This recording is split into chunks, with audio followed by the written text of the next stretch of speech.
All right, once you've logged in, you will have a list of reports that you can see.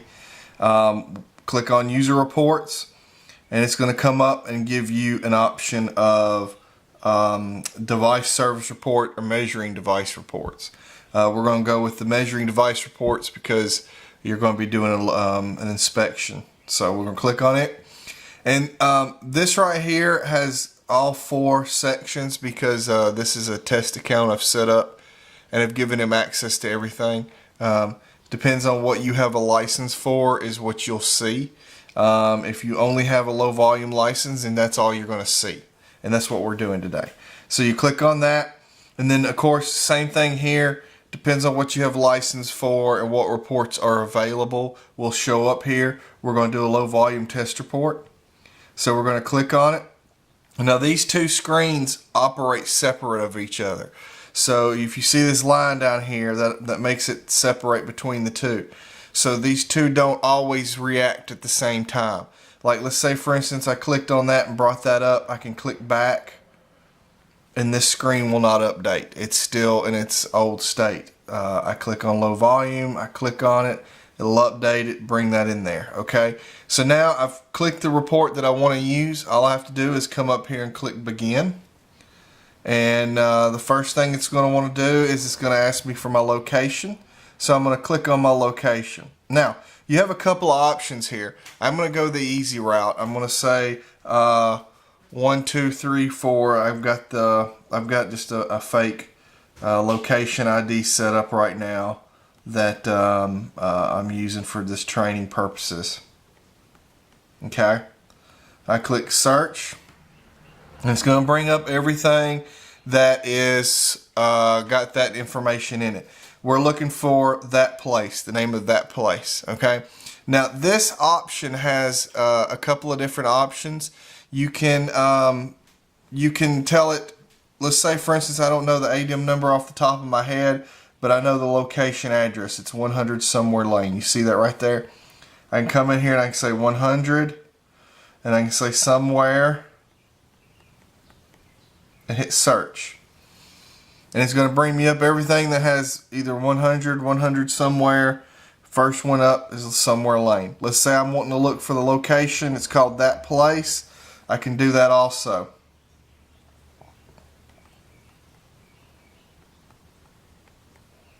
Hit search. It's going to come up here. First one's that place. It's going to give you the ADM number, the name of the location, and the address. That way you can check to make sure you've got the right location selected. So I'm going to select it. Now I've done my form location. Now it's got the green dot, all the green dots, and it gave me my address location. Now just like in the PDFs, I can name my file. Well, you can do the same thing here. So we're going to call it that place test. All right.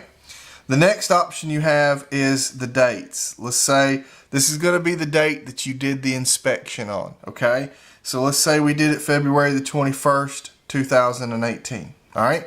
So now all I do is come over here and I'll click open, and it's going to open up my test report. And it's going to be, and I want you to notice a few things. There's three different types of collections that's going to be in this form.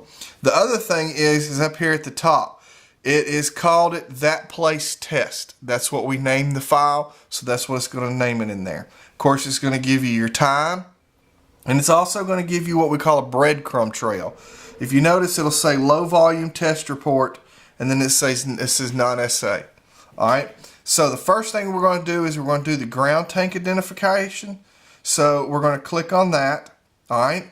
And then if you notice, you went from form, now you're in the ground tank information. All right. First one is the ground tank identifiers. All right. I'm going to click on it. Now, if you look, it says form, ground tank information, ground tank identifier. So you're in these different levels as you go down. All right. A ground tank identifier is something that is permanently attached next to where the guy drops the fuel in the tank. You'll see a little round, usually they're round little metal pieces that may say regular, 87, premium, 93, or something like that. Spray painted on the concrete is not a permanent attachment. I can take a pressure washer to it and prove to you it's not permanent. So we're going to say most locations don't really have those permanent ground tank identifiers, so I'm going to say no. Okay. The next one is color code. We want to tap to select it. Now, that's asking if they're using the color code method instead of the ground tank identifier method. And that's usually where people paint the tank lids and then they have a chart inside. Okay, so that's typically what you'll see out there. So we're going to say yes. All right. If you noticed, it went from tap to select to yes. Okay. Road sign. The next one is, did the road sign pass or fail? Does the road sign price match the price that's on the pumps? Is the type of fuel matching the price on the pumps? A lot of times your big problems you see is you'll see a road sign that says, like, let's say for instance, gas is $2.19 a gallon, and it may say 2.9. That's not good. That's a fail. There's no law that states that you have to have a road sign, but the law says if you have it and use it, it has to be functioning. Okay, so we're going to say that all his digits on his road sign works. Everything's labeled properly that matches what's on the pump, the brand, all that good stuff match. Okay, so I'm going to say pass.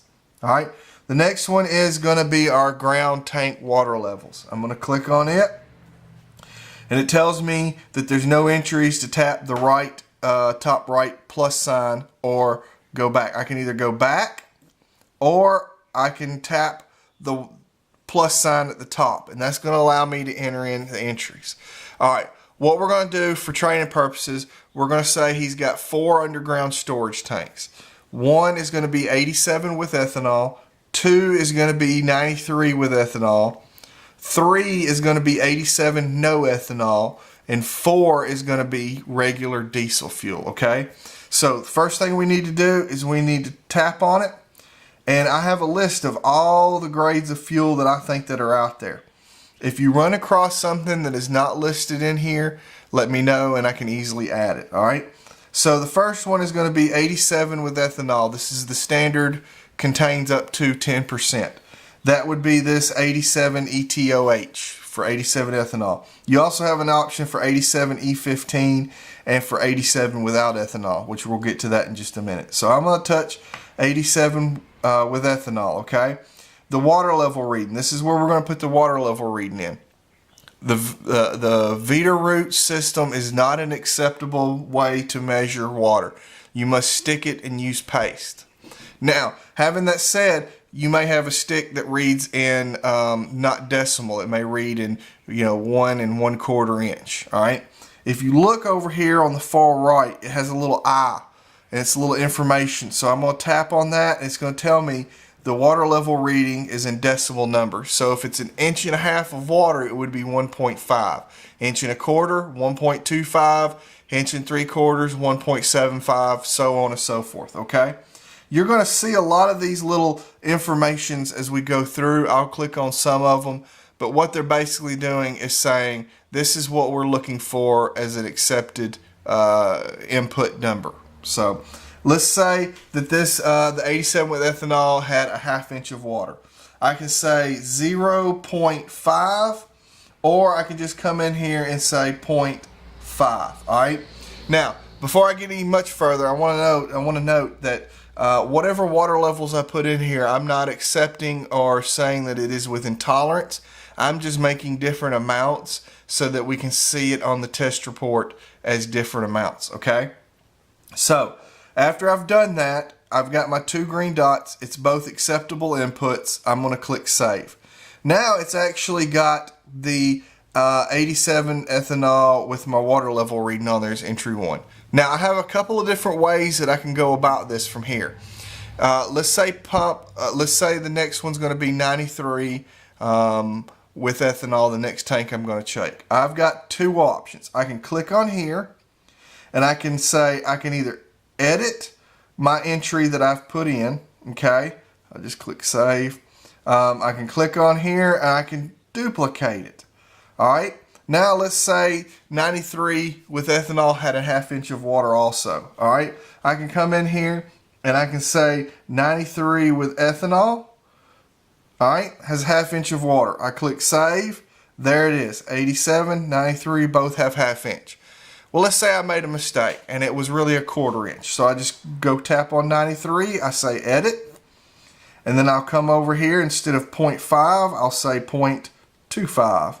And I'll click. See, I've got 0.25. It's an acceptable because it's got the green dot. I'll click save. And there it is. All right. Now, I've got 87 without ethanol. I can go in here. I can hit duplicate. I'll hit cancel. I'll come over here. I can hit the plus sign. And I'll come in here and I'll scroll down until I see diesel. I'll click on diesel. And then my water level reading. Let's say it had an inch of water. Okay. I can just say 1 or 1.0. And either way, I click save. It puts it in there. Okay. Now I have 87 without ethanol. I'll come in here and I will put in 87 without ethanol. Water level readings, we'll just say it had 2 inches of water. And we'll go with it from there, 2.0. I have to put a decimal. If you notice on that one, sometimes it'll accept a decimal, sometimes it won't. Just go ahead and put a decimal in there and I'll click save. Okay, let's say I messed that up. I didn't do that right. I'll click on it. I'm just going to delete the whole thing altogether. And there it goes. It disappears. I'll go in here and re-add it. Tap to select. 87 without ethanol. Water level reading is 2. Okay, there you go. Sometimes it accepts it without the decimal. Sometimes it doesn't. Go in here. You hit back. Now, everything I've done is finished. My crown tank water levels, everything that's been entered is entered correctly and complete. I have a green dot. If it was a red dot, it would tell me that something inside that collection, in this collection right here, is incomplete. And what you do is when you tap on it, each one of them will have a green dot, and one of them that's not complete will have a red dot, okay? So, now I'm done with that collection. I'm going to go back to the main menu, and this is where we're going to get into the pump inspections and the calibrations and all that. All right? Just like the water inspections, it comes up, says there's no entries. I can either go back or I can hit the plus sign and start. So I'm going to hit the plus sign. Now, for time's sake, we're just going to say that we have 3 pumps on this location. One pump is a single hose dispenser with 3 grades, 87 with ethanol, 89 with ethanol, and 93 with ethanol. Pump number 2 is going to be 87 without ethanol, and pump number 3 is going to be diesel. And like I said, if you just more pumps, you just do the same process, you just keep adding, okay? So I'm going to say pump number 1. Fuel type is going to be 87 with ethanol. Okay, my reading, as you see right here, it's got a little information area. It's going to tell you that it needs to be in decimal numbers only. We're going to automatically assume that you're doing in cubic inches. If there's anything else, if you're reading in anything else, you'll need to make a note in the remarks section stating what you're reading in, if not, okay? So let's say you check the pump and it was 1 cubic inch. It was plus 1 cubic inch. I'll put that in there. Action taken. I'm going to say pass. All right. Now, if this was a negative, you'll need to put. Let's say it was a negative 1 cubic inch. You'll need to put the minus sign and 1. Okay. If you don't put any signs in there, we're just going to assume it's plus. It's positive. All right. So we're going to click save. Alright, there it is. Entry 1, pump 1, my reading, action taken. Just like the ground tank identifier, I can either come in here and say edit or duplicate. I'll duplicate it. I can come in here and I can say 89 with ethanol. Oops. 89 with ethanol, and let's say my reading was 2 cubic inches. Okay, actions passed. I'll click save. There it is. I can click on it. I can duplicate it, edit it, delete it, or I can cancel. Alright. Now, let's go and hit plus. I'm going to go in here and say pump number 1.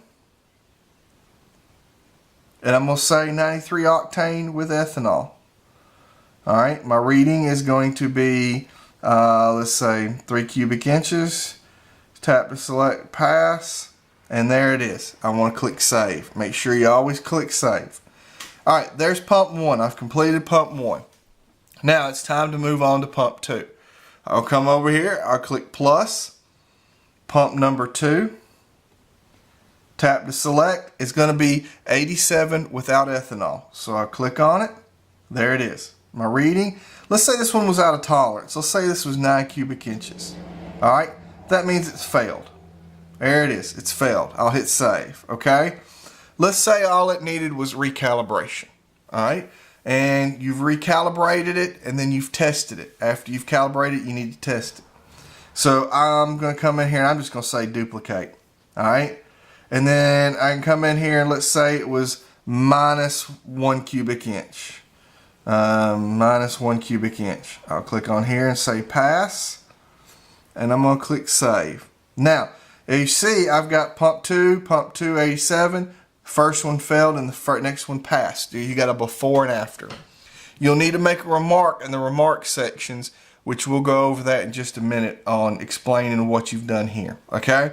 So now I'm going to do my diesel. Next one is going to be pump 3. And I'm going to select diesel. Alright. Let's say it was 1 cubic inch. I'm going to select pass. And then I'm going to hit save. Alright. There's all of them right there. That completes your pumps inspections part of your form. So I'm going to go back. If you notice, it's got a green dot now. Just telling you that all of that has been, it's good and everything's acceptable. If it was a red dot, you could click on it and you can see which one of these has a red dot, and you can go in there and edit and change it. It doesn't like the format, or you may not have chose pass or fail or something like that. Okay. The next is going to be your inspection summary. Okay. First thing it's going to ask you for is devices at this location in full compliance. You need to say yes or no. This is for everything other than just calibration. Does all the displays work? All the pumps have the correct branding? Do they have a color code chart? Whatever. If this is just, you're checking everything that is state and federal guidelines right here, not just calibration. So we're going to say this guy's got a new station. It's fair, everything's still in good shape. There's not a problem. I'm going to say yes. The next one's going to be remarks. This is where you're going to make a remark about whatever you find or something that needs to be noted or anything like that. The main thing you need to understand is if you don't write it down, it never happened. So, like, let's say, for instance, we're going to note that we did the recalibration on pump 2. So we'll say pump 2 has been recalibrated. Okay, I'll just do that. Let's say instead you had to replace a valve or something. You can just go in there and say pump 2 valve replaced and recalibrated. That way we know that you have addressed the issue of reason why it failed and passed again. Alright, that way everybody knows what's going on. The owner operator, let's say his name is John, John. I don't know why I can't spell today. John Doe. Okay. Alright, now green dots, everything's good, acceptable format. Now you need an operator signature. You come in here and he can sign that. That's what's really cool about this. Now you have two options. You can cancel. Let's say the signature didn't turn out right. I can hit the trash can button, erase it, and then he can sign his name again, and I click done. Alright, there's his signature. The next one is going to be the serviceman name. That's going to automatically be in there when you log in. That's going to, whoever's logged in is going to be right there. So you'll need to sign it, and you'll just say, Wes Seals. I'm not right-handed, but anyway, done. Okay, there you go. There's my signature. All right. The inspection summary information is now done. I'll click back. That's my full test report. Everything's got green dots. Everything's good. We're good to go. Now I can go up here and there's 3 dots. I click on those 3 dots. I can say submit form. This is where I upload the form. The form info, it can tell me about the form info, or I can change the title, location, or the inspection date. That very first bit that we did that you don't have an option to change right here, you can change it right there. So I'm going to say submit form. Give it a minute. It's going to say submission successful. It'll tell you that it has been submitted. If you do not get this message, it has not been submitted, okay? I'm going to click OK. What it's going to do is it's going to take you to your submitted forms. Your submitted forms. It's going to list every submitted form you have. All right, at that point, you have that place test. That's the name that we called it. You can click on it. It's been submitted. If it's in submitted form section, you're good. It's been reported to us. It's been uploaded. Everything's good. At this point, you can go in there and view everything. You can't change anything. Once it's been submitted, it's locked. But you also have the option to click on it. You can click on the form info, or you can actually print the form straight from your tablet. If you want to email the form, you can click print info. I guess save it as a PDF. Do whatever however you want to handle that from your tablet. Or you can go to the website and email the form from your website, and you can look at the videos on that, on the other videos for the website. But as of now, everything's good. You've submitted, and it is completely done. Thank you for watching.